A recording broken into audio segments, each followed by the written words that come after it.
할렐루야. 마스크를 하니까 웃는 게 안 보여요. 그죠? 안 보이는데 눈만 봐도 여러분이 웃고 있는지 다 아는데 웃어보세요. 웃어보시고 자는 사람은 바늘 꽉 찌르고 이제부터 바늘을 준비해서 자는 사람은 왕 바늘로 찔러버릴 거야. 찔러버릴 거고 이렇게 여러분 웃을 일이 너무 없죠. 웃을 일이 너무 없어요. 그러나 교회에 오면 웃을 일이 좀 많아지면 좋겠죠. 또 많아질 겁니다. 여러분이 이제 위드 코로나 되면서 점점점 소상공인도 이제 일어나고 경제도 또 부흥이 되고 예전 생활로 돌아가게 되면 여러 가지 웃을 일도 많아지고 또 열매도 많아지고 자연히 회복이 되겠죠. 그때까지 우리 아프지 말고 또 죽지도 말고 죽으면 안 되죠. 잘 버티시기를 참으로 축복합니다. 자, 오늘 포기할 때와 고집할 때라는 그 제목으로 함께 은혜 나누기를 원합니다. 여러분, 남태평양의 섬에서는요, 이런 재미있는 방법으로 원숭이를 잡는다고 합니다. 나무에다가 이렇게 줄을 다 매달아 놓고 거기에 야자 열매를 다 매달아서 거기에 구멍을 내는 거예요. 구멍을 낸 다음에 땅콩을 한 움큼씩 집어넣어 놓고 그리고 이제 기다리면 땅콩 냄새를 맡은 원숭이들이 하나씩 둘씩 몰려온대요. 그러면 이제 그 원숭이들이 와서 냄새 맡고 야자 열매 속에 손을 쑥 집어넣어서 땅콩을 아주 한 움큼씩 잡을 때 줄을 빡 당겨서 빡 당겨가지고 원숭이를 딱 잡는 거죠. 근데 원숭이가 어떻게 하냐? 그러면은 꽥꽥꽥꽥 그러고 난리를 치는데 도망을 못 간대요. 왜? 손이 야자 열매 속에 들어있는데 땅콩을 탁 놓으면 손이 빠지는데 땅콩을 안 놓으니까 손이 안 빠져서 꽥꽥 소리, 원숭이 소리 정말 듣기 싫어요. 그죠? 근데 그 원숭이 소리를 지르지만 결국에는 못 빠져나와 가지고 어떻게 되죠? 여러분, 포기라는 것을 모르는 이 원숭이가 땅콩을 포기하면 살아날 텐데 땅콩을 포기하지 못해서 결국에 땅콩과 그들의 목숨과 맞바꾸는 그러한 일이 있다고 합니다. 여러분, 우리 사람들은요, 포기라는 단어를 참 싫어해요. 그래서 우리 문화에서는 포기라는 말은 패배 혹은 좌절이라는 의미를 담고 있기 때문에 그래서 사람들은 뭔가를 포기해야 될 때 우울한 감정을 느끼게 되죠. 그런데 오늘 아까 제가 말씀드린 이 원숭이 잡는 이 이야기를 보면 포기야말로 사람에게 성숙이나 성장을 할 때 꼭 필요한 그런 결정적인 그 요소가 되는 그러한 삶의 태도이지 포기가 굳이 그렇게까지 나쁜 것은 아니다라는 것을 알 수가 있습니다. 그런데 또 여러분 반대로 포기하지 않는 태도를 집착이라고 하죠. 삶이 과거에만 이렇게 고정되어 있는 이런 사람들을 가리켜서 피터팬 증후군이라고 합니다. 한번 들어보셨나요? 피터팬 증후군. 미국의 심리학자 댄 카일러 박사가 1983년에 피터팬 신드롬이라고 하는 이 책을 발표하면서 유행하기 시작한 용어입니다. 저도 굉장히 많이 사용했던 용어인데 이 용어는 피터팬 증후군이라는 이 용어는 책임 있는 자리로 나가기 싫어하는 무책임, 이기적인 태도를 버리지 못하는 지나친 자기애, 유아기적 자기 사랑을 포기하지 못하는 왕자병, 그리고 마마보이 등을 표현할 때 쓰는 용어입니다. 이 집착은요, 다른 말로는 고집이라고도 표현할 수 있는데 물론 뉘앙스는 조금 다르지만 바꾸려고 하지 않고 자기 것만을 고집한다는 이런 면에서는 일맥상통하죠. 그런데 여러분, 인생이라는 것이 한쪽으로만 있지 않아요. 절대로 인생은 균형이 잡혀 있는데 모든 인생은 그 시절마다 시기마다 버릴 것은 버리고 취할 것은 취하는 거, 그렇게 될 때 여러분 성장하고 성숙하게 되어 있죠. 그래서 때에 따라서 미련도 버리고, 버릴 때 버릴 줄 알고 취할 때 취할 줄 알아야 균형 잡힌 인생이 되는데, 그것이 잘 못할 때, 그걸 못하는 사람, 그것이 안 될 때, 예를 들면 포기할 때 포기하지 못하고 취해야 될 때, 고집해야 될 때 고집하지 못하는 사람, 그게 문제가 있는 거예요. 그렇게 시기를 적절히 그것을 잘 사용하지 못할 때 우리의 성장에는 걸림돌이 오고요.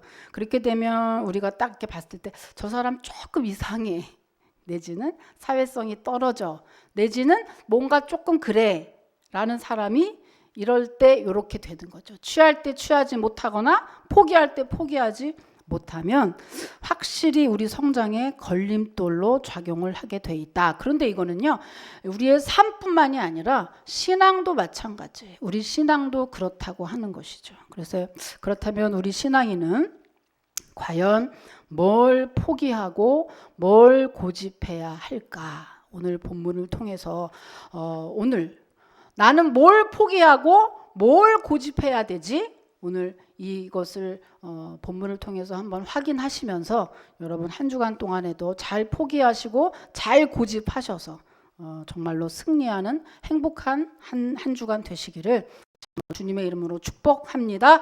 오늘 본문은요, 다니엘의 기도문이에요. 다니엘이 한 기도의 내용이에요. 근데 이 다니엘이라는 사람은 어떤 사람이냐 하면은, 다니엘은 여러분 잘 아시죠? 다니엘은 하나님을 거역한 남유다가 바벨론에 패망할 때 그 바벨론의 포로로 잡혀갔던 사람이죠. 그때 당시에 이는 10대의 청년이었어요. 그래서 어린 나이에도 불구하고 하나님만 경외하던 참 믿음의 사람이었습니다. 그리고 이 다니엘은요, 바벨론 왕 느부갓네살 왕이 식민지 나라 이때 당시에 유다에 대해서 민족혼 말살 정책의 일환으로 젊은 청년들을 데려다가 3년간 합숙 훈련시키면서요, 바벨론 왕실의 법도, 왕실의 음식, 그리고 그들의 신을 숭배하고 섬기도록 했죠. 그때에도 우상의 음식으로 하나님 백성인 나를 더럽힐 수 없다라고 하는 뜻을 정해놓고 다니엘은 그 왕의 산의 진미를 전부 다 거부하고 오직 채식과 물만으로 그들과 승부했던 사람, 그 사람이 다니엘이에요. 그리고 바벨론 온 땅에 황제를 숭배하라, 황제에게 절하라 라고 하는 황제 숭배 법령을 정해놓고 온 백성이 절하고 숭배할 때에도 나는 오직 하나님만 섬기겠다고 하는 그런 신앙을 고집해서 평소보다도 3배나 더 뜨거운 풀물불에 던져졌던 사람이 다니엘이에요. 근데 여러분, 그런 다니엘을 하나님이 그냥 놔둘 리가 있나요?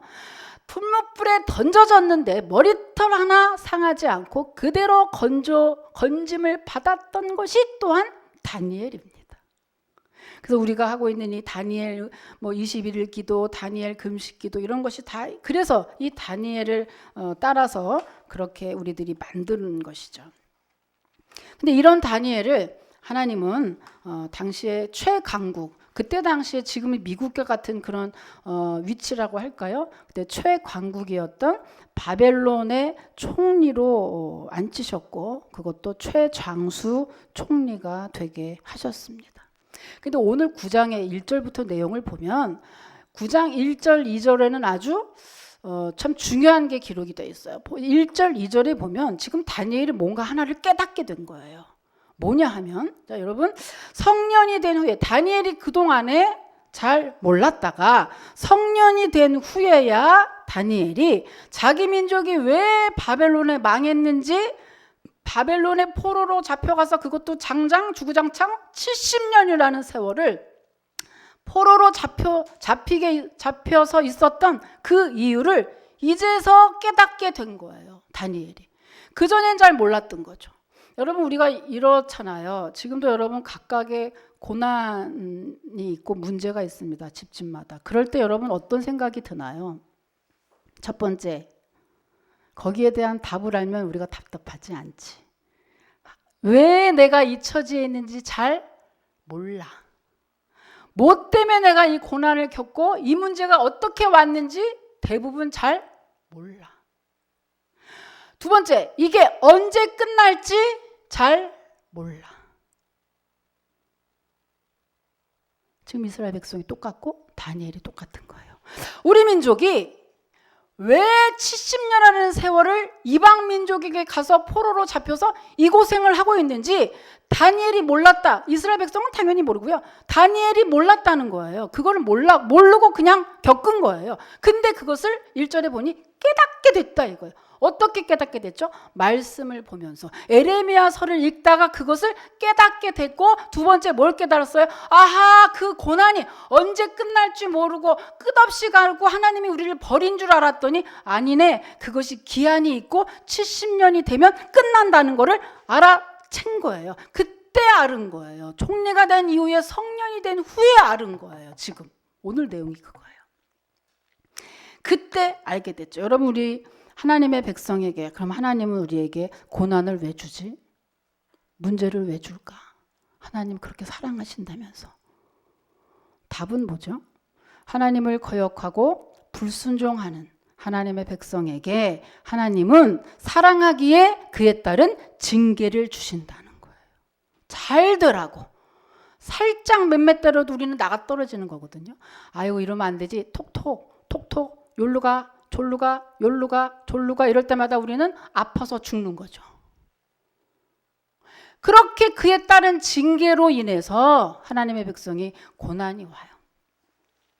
근데 그 고난의 그 기간과 그러한 모든 것들을 지금 다니엘이 모르고 있다가 에레미야서를 통해서 읽으면서 깨닫게 됐어요. 자, 깨달은 다음에 다니엘이 어떻게 하죠? 깨달은 이후에, 자, 3절 한번 읽어볼게요. 여러분 3절 읽어보세요. 오늘 본문에 시작.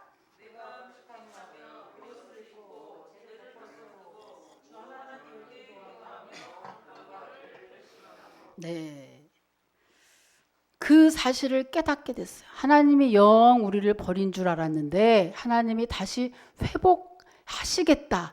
이 기간이 끝난다는 걸 아는 즉시 다니엘을 한 것은 금식하며 하나님께 회개하고 기도하기로 결심했다라고 하는 거예요. 그래서 4절부터 19절까지가요, 참회와 함께 하나님께 긍휼을 구하는 그런 기도의 내용입니다. 여러분, 이스라엘 백성들은요, 자기의 나라가 이렇게 망해서 주권을 다 빼앗긴 이런 절망적인 상황에서도 절대 하나님을 찾지 않았어요. 도리어 그들은 70년이잖아요. 10년, 20년, 30년 날이 가면 갈수록 하나님을 더 찾기는커녕 점점 바벨론에 젖어들고 점점 노예 생활에 길들여질 뿐이었어요. 대책 없는 민족인데요. 여러분, 이 대책 없는 이 이스라엘 민족이 성경에서는 우리라고 보라는 거예요. 그게 성도 나의 모습이라고 늘 보라고 하는 것입니다. 이스라엘 백성은 곧 나의 모습이라고.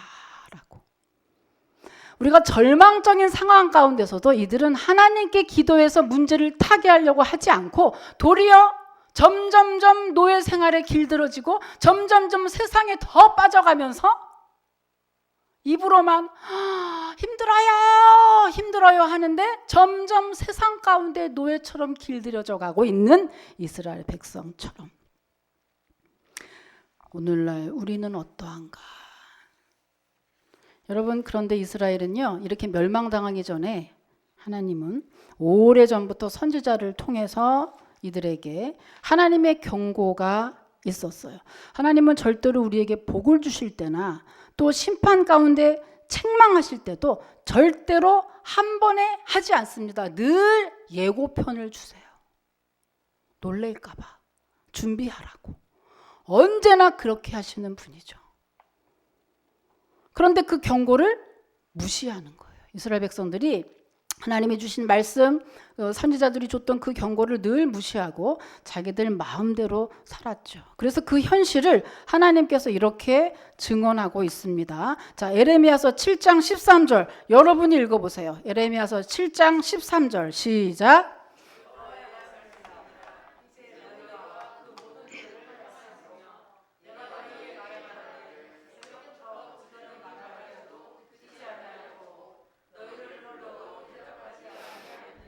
예. 새벽부터 불러도 새벽 기도해라, 기도해라. 집사님 기도하세요. 집사님 이렇게 하세요. 집사님 한번 순종하세요. 집사님 이렇게 어려울 때 기도하세요. 듣지 않더라. 듣지 않더라. 그리고 빵 터지면 하나님 어떻게 이래요 나한테.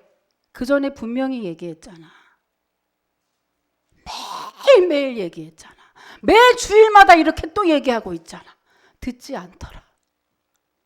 예레미야서 35장 17절 제가 읽을게요. 그러므로 나 만군의 여호와 이스라엘의 하나님은 이와 같이 말씀하시니라. 보라, 내가 유다와 예루살렘 모든 주민에게 내가 그들에게 대하여 선포한 모든 재앙을 내리리니 이는 내가 그들에게 말하여도 듣지 아니하며 불러도 대답지 아니함이니라 하셨다 하라.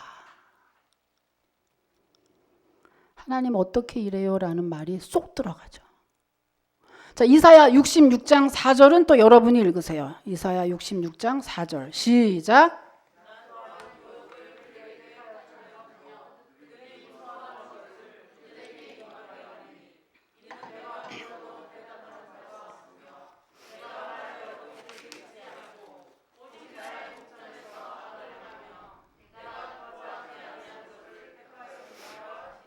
아멘.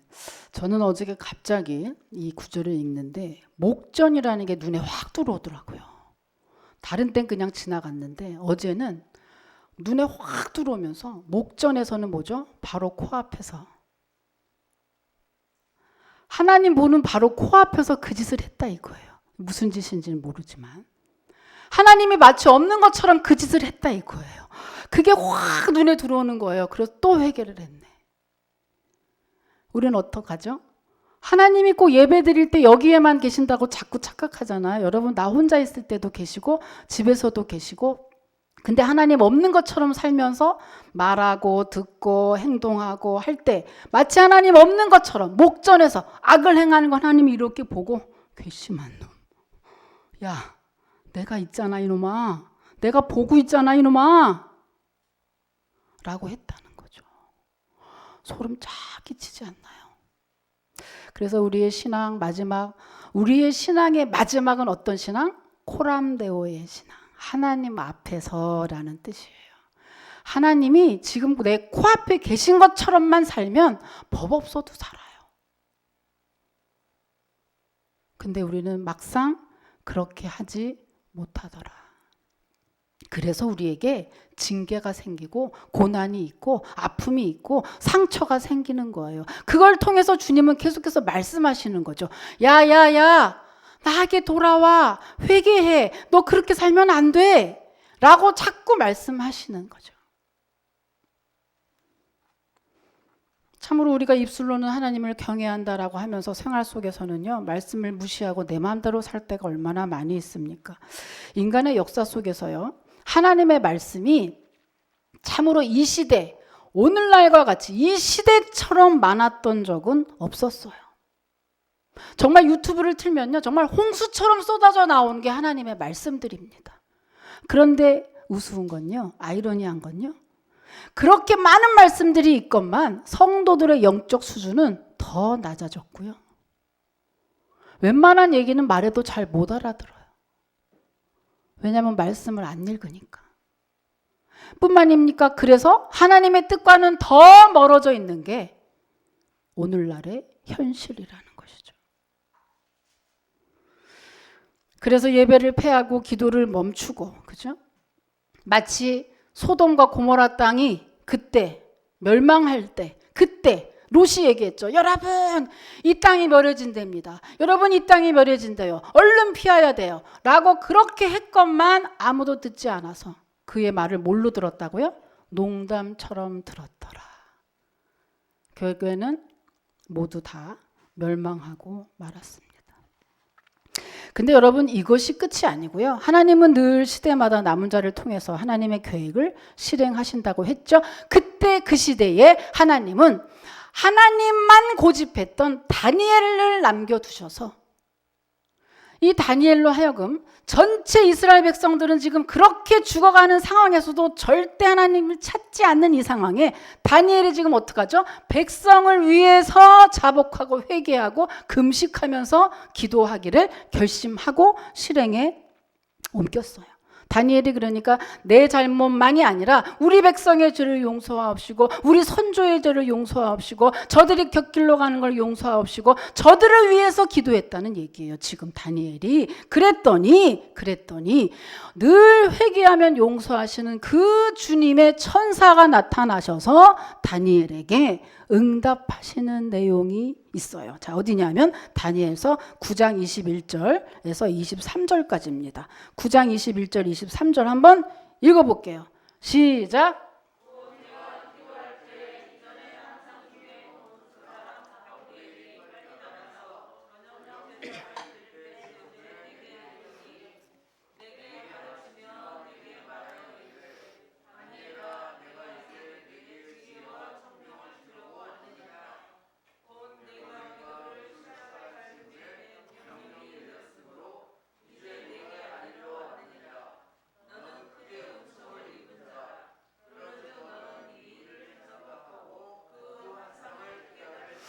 아멘. 여러분 이 내용 보면 정말 소름 끼치지 않아요? 무슨 말이에요?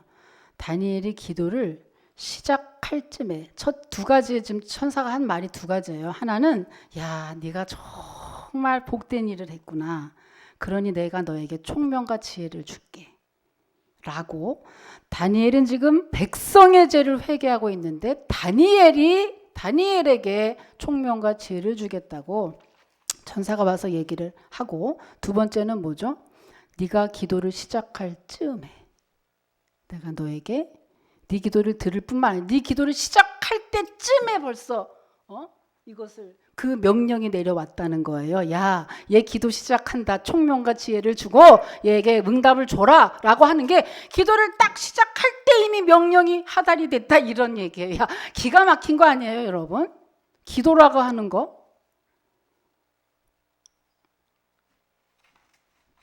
별로 감흥도 없나 봐. 소름도 안 끼치는 것 같아. 나하고 관계없는 일 듣는 것 같아. 나만 혼자 흥분하는 것 같아.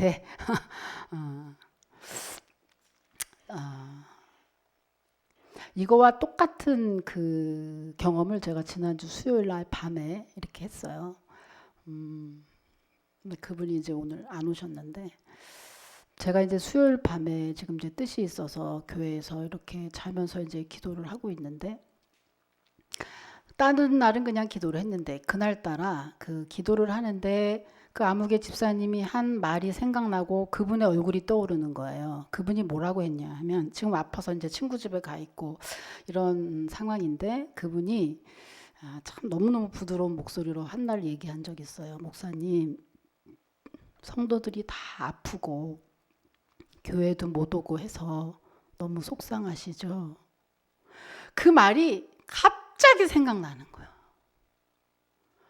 그 말이 생각나면서 제가 정말 기도하다가 대성통곡을 하고 울었어요. 그 밤에 이렇게 기도하시는 또 다른 집사님이 있는데 그분은 그분 나름대로 자기 사정 때문에 울고 나는 나대로 대성통곡을 하고 울은 거예요. 왜 울었냐면 반은 그분 말말대로 정말 속상해서 울었고 반은 속상하시죠 하는 그 집사님을 비롯해서 정말 문제에다가 아프고 힘들고 또 뭐 이런 분들이 다 생각이 나면서 저렇게 해서 아프고 그래서 못 오는 사람은 오죽할까라는 생각이 들면서 제가 그분들을 위해서 더 기도하고 더 해주지 못하고 너는 왜 믿음이 그만하냐, 너는 왜 이렇게 힘든데 기도도 안 하냐, 너는 왜 그따위냐, 뭐 계속해서 책망하고 했던 것들이 기억이 나면서 엄청 회개했어요. 그래가지고 이제 반은 내 처지 때문에 속상해서 울고 반은 그들을 위해서 한 사람 한 사람 정말 기도했죠. 여러분을 위해서 제가 정말 기도 많이 하고 울었거든요. 그러고 나서 이제 회개하고 이제 뭐 울다가 잠이 들은 것 같아요. 그러고 나서 이제 금요일날 금요 예배 때 그 집사님이 왔어요. 그래서 이제 뭐 이런저런 얘기를 하다가 네가 언제 왔냐 했더니 수요일 밤에 왔다는 거예요. 수요일 밤에 시편 말씀을 붙잡고 하나님 이제 내가 절대로 이제 여기서 버티고 여기서 이제 내가 할 테니 하나님 이제 내가 이제 끝내고 여기서 참 예배하고 다시 어떻게 시작해 보겠습니다 하고 수요일 밤 그 시간에 왔다는 거예요. 제가 그거를 들으면서 그걸 이제 그러고 지나갔는데 오늘 이 말씀을 보면서 딱 매치가 되는 거야. 그러니까 말하자면 제가 여러분의 죄를 내가 놓고 기도한 거죠. 이만저만한 죄를 다 용서하시고 기가 막힌 상황에서도 하나님을 찾지 않고 하나님께 기도할 줄 모르는 이들의 죄를 용서하여 주시옵시고 여러분을 대신해서 제가 회개하고 했거든요. 제사장의 역할이 그거거든요. 그러니까 했는데 그 집사님 왔다는 얘기를 듣고 딱 이게 생각이 나는 거야. 하나님은 백성의 죄를 자기 죄처럼 그렇게 회개하고 하는 그 다니엘에게 하나님이 총명과 지혜를 주신 것처럼 하나님은 우리에게 늘 참 회복하는 그러한 은혜를 주시기를 기뻐하시는구나. 여러분, 우리는 늦지 않았습니다. 그죠? 성도에게 늦었다는 말은 존재하지 않아요. 그렇다면 오늘 마지막입니다. 자, 두 가지가 있는데 성도에게 어떤 이 회복의 은혜를 어떻게 언제 우리가 얻어낼 수 있느냐? 이 회복의 은혜는 언제 얻을 수 있습니까? 첫 번째는요, 나를 포기할 때입니다. 나를 포기할 때. 여러분, 내 생각과 내 계획 그리고 내 모든 것을 다 포기하는 거죠.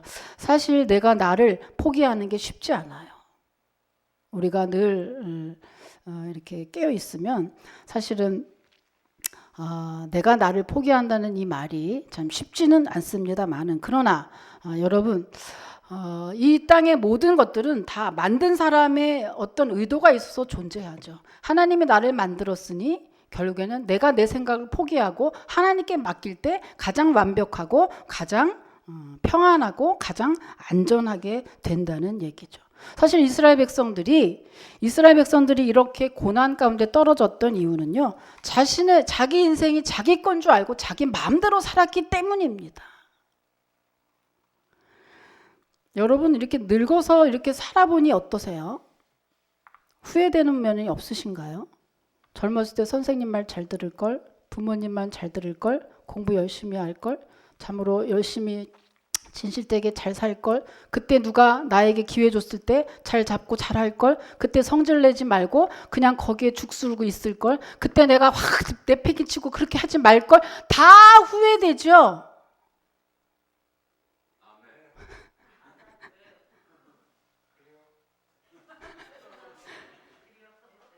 그 다 후회가 그게 왜 그렇게 했죠? 왜 그랬죠? 내 생각 때문에. 나를 포기하지 않고 나보다 좀 나은 그분에게만 맡겼어도 인생이 조금 더 잘 될 수 있어. 근데 하물며 천지를 지신 하나님께 내 생각을 좀 포기하고 그분에게 좀 맡기라는데 그거를 못 맡겨 또 이제껏 자기 뜻대로 해가지고 실패 봤으면서 또 자기가 또 움켜잡고 또 자기가 또 계속하고 있어. 와, 언제 놀래?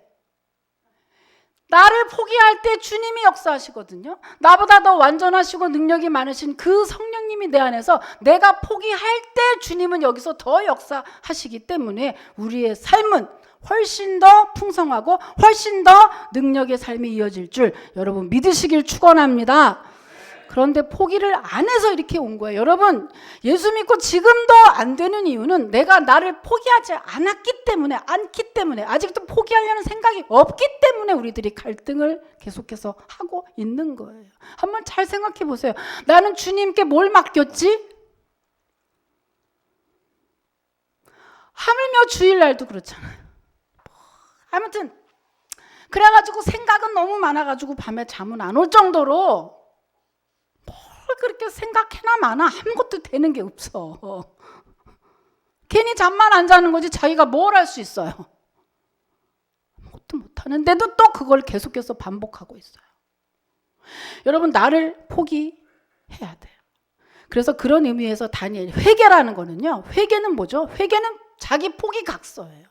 다니엘이 지금 회개한다는 이 의미는요, 베옷을 입고 금식하고 회개하면서 이렇게 백성의 죄를 위해서 회개한다는 그 의미는요, 완전히 포기합니다. 이제 하나님이 다 하세요 라고 하는 얘기. 근데 아직도 회개가 안 됐다?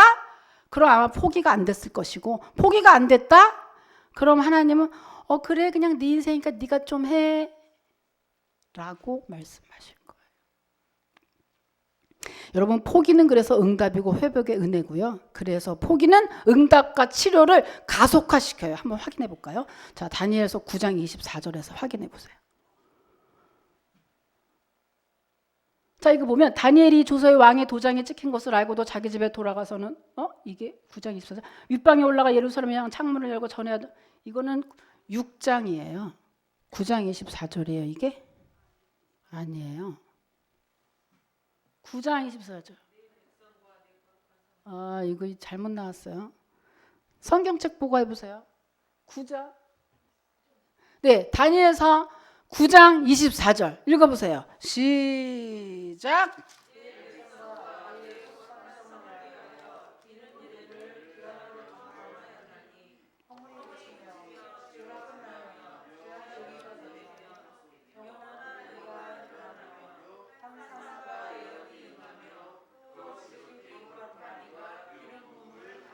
아멘. 전부 축복의 말씀이잖아요. 네 죄가 끝나며 기한을 정했다. 네 고난도 끝나며 네 죄가 끝나며 너를 용서하며 영원한 의가 드러나며 환상과 예언이 응하며 또 너가 거룩한 그 기름 부음을 받을 것이며 뭐죠? 회개하고 나니 응답과 치료가 가속화되고 하나님이 기쁨으로 정말 축복하는 것을 보게 돼요. 여러분, 회개라는 게 이런 거고요. 나를 포기한다는 게 바로 이런 복을 받는 그런 축복의 바로 포기라는 것이죠. 여러분, 아브라함에게 이삭은요, 절대 포기할 수 없는 존재였어요.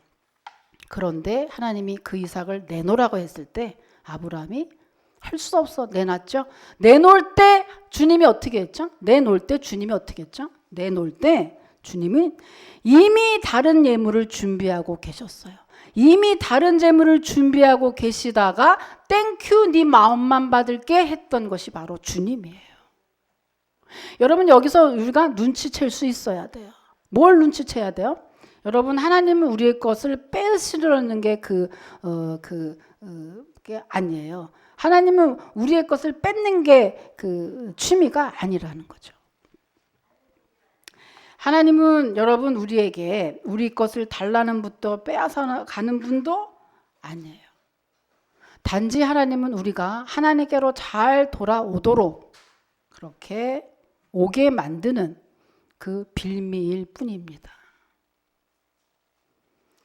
그런 의미에서 여러분, 나를 포기하는 것은 참으로 하나님을 가장 기쁘게 하는 그런 축복의 태도인 것이죠. 여러분, 신앙의 출발은 소유와 누림이지만 신앙의 마지막은 포기와 내려놓음이에요. 그래서 초신자 때는 하나님 기도했더니 예수 믿었더니 이러이러한 거 받았다라고 간증하기 바쁘지만 성숙한 신앙이 되면 그것 갖고 간증하기보다는 내가 주님 때문에 뭘 내려놨고 뭘 포기했고 뭘 어떻게 헌신했다라고 하는 그런 것들을 간증하게 되죠. 하나님은 우리의 치명적인 그런 약함을 아시죠. 그래서 뭘 건드려야 하나님께 행복하고 올지 그걸 아시기 때문에 하나님 정말 이것만은 안 돼요 하는 그것을 달라고 계속 말씀하시는 겁니다. 그런데 그것을 뺏어가는 게 취미가 아니라 그걸 내놔야 우리가 천부의 의지 없어 하나님께 오기 때문에 그것을 뺏으려고 하는 것이죠. 어떤 사람은 물질이 그렇고요. 어떤 사람은 뭐 물질이 그렇고 어떤 사람은 건강이 그렇고 저 같은 사람은 자존심. 요거를 이제 그게 치명타인 거죠. 그래서 저도 이제 생각해 보니 자존심을 목숨처럼 갖고 이렇게 살았어요. 정말 못 살 때도 저 못 사는 거 아무도 몰라요. 어렸을 때부터. 항상 이렇게 뭐 가면 같은 거를 쓰고 이렇게 살았기 때문에 제가 어떤 상황인지는 아무도 알지 못했어요. 늘 저는 남을 위로하고 남의 얘기를 들어줬지 내가 가서 뭘 하는 적이 거의 없을 정도로 자존심이 정말 셌죠. 그렇게 이제 살았는데 신앙을 얻고 나서도 가만히 지금 뒤돌아보니 신앙생활 전체가 내 자존심 죽이는 거기에 다 참 허비가 됐더라고요. 지금은 그 오랜 동안 훈련한 끝에 지렁이처럼 됐죠. 그래서 밟히면 그냥 꿈틀 한 번 하면 또 제자리로 돌아오고 꿈틀 한 번 하면 제자리로 돌아오는 자존심이 아주 바닥을 치죠. 여러분 자존감은 강하지만 자존심은 없을수록 우리 인생에 좋은 겁니다. 근데 이 자존심 하나 지키려고 그렇게 살았으니 얼마나 어리석고 바보처럼 그리고 얼마나 힘들었겠습니까? 그 자존심 지키고 사느라고. 여러분 그거 아무짝에도 쓸데없는 자존심 그냥 버리세요. 그거 다 쓸데기 없더라고. 여기까지 살아보니 자존심 다 버리시기를 주님의 이름으로 축복합니다. 자, 두 번째입니다. 두 번째. 이제 내가 아주 열줄 땡쳐서 안 끝나기로 했어. 두 번째, 이제 두 번째 들어가. 자, 여러분 회복의 은혜는 언제 받느냐? 첫 번째 나를 포기할 때, 두 번째는요 주님을 고집할 때 받을 수 있습니다. 여러분 당시에 바벨론으로 끌려간 많은 사람들의 숫자는요 대략 4,600명 정도 돼요. 그런데 성경에 보면 이 사람들이 다니엘만큼 하나님에 대한 신앙을 고집했다는 사람이 성경에 나와 있지 않아요. 아까도 말씀드렸다시피 10년, 20년 세월이 갈수록 더 노예 생활에 길들여졌을 뿐이지 하나님 찾는 사람이 없었다고 하는 얘기예요. 그러니까 적당히 바벨론이 좋아하는 대로 그들의 신도 섬기고 그들의 문화에 맞춰서 산 것이죠. 그러니 여러분 그렇게 바벨론에 맞춰서 사니 뭐 핍박도 불이익도 없었겠죠. 그런데 여러분 우리가 꼭 기억할 게 있습니다. 핍박, 불이익 없으면 그거 겪기 싫어서 자꾸 피하면 여러분 하나님의 초월적인 은혜도 없다는 사실이에요. 다니엘서 6장에 보면은요, 이 노예 주제의 총리가 된 이 다니엘을 배가 아파서 이 고관 대작들이 어떻게든지 다니엘을 제거하려고 흠을 잡습니다. 그런데 다니엘이 어때요? 아무 틈도 잡지 못했다라고 되어 있거든요. 다니엘이 그런 사람이에요. 여러분 우리가 정말 본받아야 돼요. 여러분 신앙 있다고 하면서 세상 사람처럼 신앙생활을 예수님 믿는다고 하면서 욕은 욕대로 다 하고 불법은 불법대로 다 하고 세상 사람하고 똑같이 살다가 교회만 간다고 주일날 책만 끼고 오니 세상 사람들이 벨이 꼴리는 거예요. 나랑 똑같은 쟤가 뭘 하냐 이거죠. 나랑 똑같은 쟤가 나가서 뭘 하냐 이거죠. 내 행동 하나하나에 예수님의 체면과 이름이 다 달려있음을 여러분 꼭 기억하시고 정말 조심하는 그러한 생활을 좀 하시기를 바랍니다. 어쨌든 여러분 이들이 다니엘의 단점을 하나 찾아냈어요. 자, 뭘 찾아냈느냐? 아까 그거예요. 다니엘서 6장. 그렇지. 이걸 찾았어요. 자, 이거 한번 읽어보세요. 시작.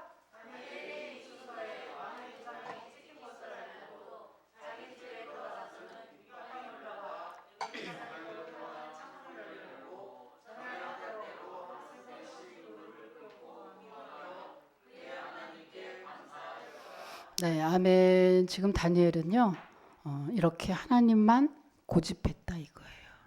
여러분 우리가 풍성한 성장하고 성숙하는 삶뿐만 아니라 승리하는 삶을 살기 위해서는 첫째, 날 포기하자. 두 번째, 하나님만 고집하자.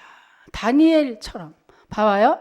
이래서 어인이 찍혔다는 것은요, 죽음 불사하는 거예요. 이제 얘를 이제 그거를 찾아내면 다니엘은 죽음이에요. 그럼에도 불구하고 하나님만 고집해서, 여러분 잘 생각해 보세요. 아무도 안 보는데 3번 무릎 꿇고 기도 안 하면 어때? 하나님이 안 보는데, 아무도 안 보는데, 사람도 없는데 여러분 같으면 하겠어요? 목숨 걸고. 그런데 다니엘은 아무도 안 봐도 나 혼자 하나님 앞에 섰다, 하나님만 고집하고 저렇게 집에 가서 3번씩 저렇게 기도하고 절했다, 이런 얘기예요. 이랬을 때 여러분, 하나님의 다른 이름이 뭔 줄 알아요? 역전의 하나님이에요. 하나님은 눈에 볼 때 이렇게 눈 앞에서만 앙알앙하는 거 다 아셔. 눈 앞에서만 앙알앙할이 아니라 하나님, 아무도 보지 않고 나 혼자 골방에 있어도 하나님께 대한 이렇게 신앙을 고집했던 이 다니엘을 하나님이 그냥 놔두면 불공평하지. 하나님이 이런 사람 어때요? 최장수, 총리뿐만 아니라 최장수, 총리로 역사의 길이 남게 하셨다고 하는 것입니다. 여러분, 낙타가 유별스럽게 눈썹이 좀 길어요. 자, 여기 사진에 나올 겁니다. 낙타가 유별스럽게 이렇게 눈썹이 긴 이유는 너무 귀엽게 생겼죠. 사막에서 끝없는 모래바람을 막기 위해서입니다. 그리고 두 번째 사진은 낙타는 커다란 혹을 짊어지고 다니죠. 그것도 또한 사막에 있기 때문이에요. 사막에서 가도 목이 타는 그 사막에서 갈증을 이기는 길은 자신 속의 물을 저장해 두는 길뿐이기 때문입니다. 또한 여러분, 낙타는 무릎에 굳은 살이 유독 눈에 띄게 두껍습니다. 사막에 모래바람이 너무 많이 불면요, 도저히 갈 수가 없어서 그 폭풍이 지나가기를 무릎을 꿇고 앉아서 하염없이 기다린다는 것입니다. 여러분, 하나님께서 인정하시는 의인이라 할지라도 삶의 고난에서는 예외일 수 없습니다. 예수 믿는 우리 성도들도 코로나 피해갈 수 없었어요. 그러나 이 낙타와 같이 우리는 사막에 살고 있어요. 물도 만나고 불도 만나고 이런 일 저런 일을 만날 수밖에 없는 세상에 살고 있으나, 저렇게 낙타가 사막을 살기에 좋은 것으로 몸을 변형시켜서 잘 생존할 수 있도록 한 것처럼 우리 성도는 하나님이 먹이시고 입히시면서 이 사막 가운데서 능히 생존하게 하셔서 저 영원한 천국에 이를 때까지 우리를 끝까지 책임지시고 끝까지 인도하실 것입니다. 그런데 그것을 좀 더 능력적으로 그 은혜를 바라볼 때 그 은혜를 입고 살 방법은 나를 포기하고 다니엘처럼 주님만 고집하는 그러한 복된 성도가 될 때, 여러분, 우리에게 회복의 은혜, 번성의 은혜, 놀라운 충만한 은혜가 더욱더 임해서 한 주간뿐만 아니라 여러분, 이 땅을 살아갈 때에 계속해서 능히 이겨내는 놀라운 은혜가 있을 줄 여러분 믿으시기를 축복합니다. 하나님 감사합니다. 여러 가지 힘든 일 투성입니다. 그러나